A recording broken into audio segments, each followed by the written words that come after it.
Happy independence day. 79th independence day మనకి ఇది. ఈ రోజు మార్నింగ్ మోడీ గారు మాట్లాడుతూ పాకిస్తాన్ చాలా స్ట్రాంగ్ వార్నింగ్ ఇచ్చారు. టెర్రరిస్ట్ టాలరేట్ చేయమని దాన్ని ఖచ్చితంగా ఆయన ఎరాడికేట్ చేస్తారని చెప్పారు. సరే, బయట పాకిస్తాన్ అయితే ఓకే, మరి ఇండియాలో ఉన్న వాళ్ళకి రీసెంట్ గా బంజారా హిల్స్ లో పాత నేతను పాకిస్తానీ అంట. ఈ మ్యారీడ్ హిందూ గర్ల్, ఈ సెటిల్ హియర్ ఫ్రమ్ 1998 హైదరాబాద్ లో ఉన్నాడు. వాళ్ళకి ఆధార్స్ ఉన్నాయి, పాన్ ఉంది, ఎడ్యుకేషన్ డాక్యుమెంట్స్ ఉన్నాయి, even lakhs of package job కూడా ఉంది. వాళ్ళకి ఎవరు ఇస్తున్నారు? ఎందుకు వెరిఫై చేయట్లేదు? ఇతను కీర్తి అనే అమ్మాయిని చేసుకొని ఇక సేమ్ వాళ్ళ ప్రొసెసర్ సేమ్ మారాలి, అన్ని చేసుకోవాలి, వాళ్ళ పనులు అంతా వాళ్ళ దగ్గర మారిపోవాలి. అయితే రీసెంట్ గా ఇతను ఇంకో అమ్మాయితో రిలేషన్ పెట్టుకుని ఇంక దొరికాడు, కీర్తి అనే అమ్మాయి. ఇలాంటి కేసు ఇండియాలో చాలా జరిగాయి, కానీ ఎవరూ మారరు.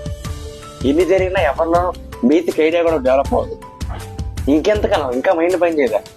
ఇండియాలో మాత్రమే దేశద్రోహులు ఉంటారు. ఇండియాకి వేరే కంట్రీలో ఆ దేశద్రోహులు ఉండరు.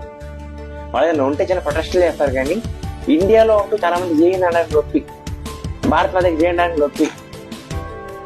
ఇలాంటి ఉన్నంతకాలం ఇవన్నీ ఇండిపెండెన్స్ వచ్చినాక ఇండిపెండెన్స్ వచ్చినట్టు కాదు. జై హింద్.